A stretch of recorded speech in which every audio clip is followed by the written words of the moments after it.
जय जगन्नाथ दर्शक बंधु मातृ कृपा ही केवलम। दर्शक बंधु धर्मज्ञान टीवी यूट्यूब चैनल परिवार को आपन को स्वागत। जो मित्र माने हमारे चैनल को लाइक शेयर और सब्सक्राइब करि नांती से माने लाइक शेयर और सब्सक्राइब करबा को कदापि भूलंतु नहीं।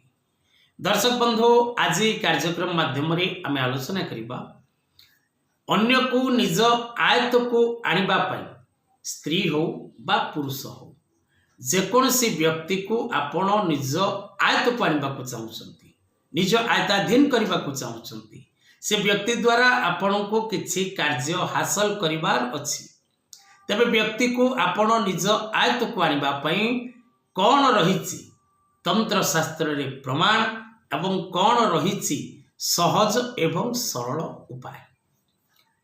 जो मित्र माने निज जन्म जातक विचार करबा पई चाहउछंती, निज घरर वास्तु देखैबा को चाहउछंती एवं नुआ जातक प्रस्तुत करबा पई चाहउछंती एवं नुआ घर पई वास्तु डिजाइन चाहउछंती, निज व्यवसाय क्षेत्र रो वास्तु देखैबा को चाहउछंती, निज फैक्ट्री रो वास्तु देखैबा पई चाहउछंती, तेबे तळे दे जेतिबा नंबर रे जोगाजोग करंतु एवं जहा आपणकर रहिछि बुझिबा विषय ताहा आलोचना करंतु।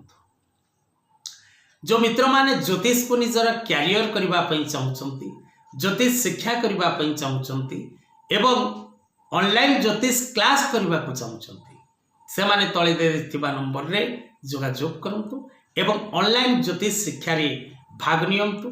एबे आसंतु जानिबा दर्शक बंधु जे अन्य को निज आयताधीन करबा पई, अन्य को वशीकरण करबा पई, अन्य को आपन को प्रति आकर्षित करबा पई कौन रही वशीकरण विधि एवं विधान। तंत्रोक्त शास्त्र रे ए वशीकरण विधान रे आमे जानिबा आज जे स्त्री को वशीभूत करिवार, नारी को वशीभूत करिवार कौन रही सहज एवं सरल उपाय। तेबे दर्शक बंधु आपण कार्यक्रम टी को मूलरू शेष पर्यंत देखंतु एवं ए कार्यक्रम टी जदि आपन को भल लगे तेबे लाइक शेयर और सब्सक्राइब करबा को कदापि भूलंतु नहीं। दर्शक बंधु अनेक लव रिलेशनशिप क्षेत्र रे पिला निजर समय नष्ट करी निजर लव को पाइबारे असमर्थ होछि। तेणु जो माने लव रिलेशनशिप क्षेत्र रे अछंती कोन से प्रेम संपर्क रे अछंती नारी हंतु बा पुरुष हंतु निजर जीवन साथी को प्राप्त करबा पई ए उपाय को पालन करंतु। जदि आपण ए उपाय को निजे न करि परिबे तेबे तळे दे जेतिबा नंबर रे जोगाजोग करिवे। मुक्तेश्वर ज्योतिष गवेषणा केंद्र रो विज्ञ पंडित माने आपणक सहाय्य एवं सहयोग निश्चित करिवे। तबे दर्शक बंधु विशेष करी आज कार्यक्रम रे आमे आलोचना करिबा से सामान्य कमल पत्र अर्थात पद्म फूलर पत्र एवं गोरचिना ए दुईटी सामग्री द्वारा आपण निज पसंदर पुरुष और स्त्री को निज आयत को आनिबारे सक्षम हो पारिबे। तबे दर्शक बंधु प्रथम पद्म पत्र संग्रह करंतु। रक्त पद्म पत्र हेले लाल पद्म पत्र हेले अत्यंत शुभयुक्त। जदि लाल पद्म पत्र न मिले तबे श्वेत पद्म रे आपण कर्मटी को मध्य करि परिबे।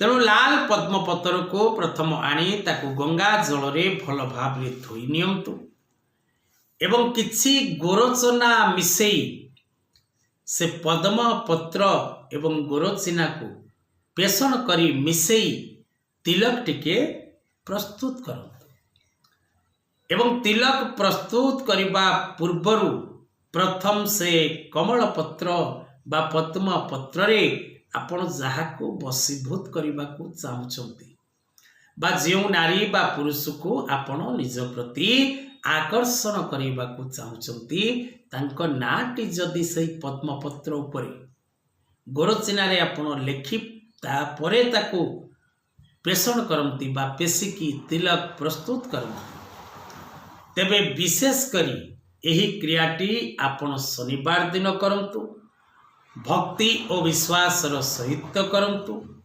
एवं जेतबळे आपण नामटी को लेखि सारिबे ताकू जेतबळे आपण पेषण करी पेस्ट करी सारला परे तिलक प्रस्तुत करिवे से तिलकटी को आपण निजे निज मथारे धारण करंतु।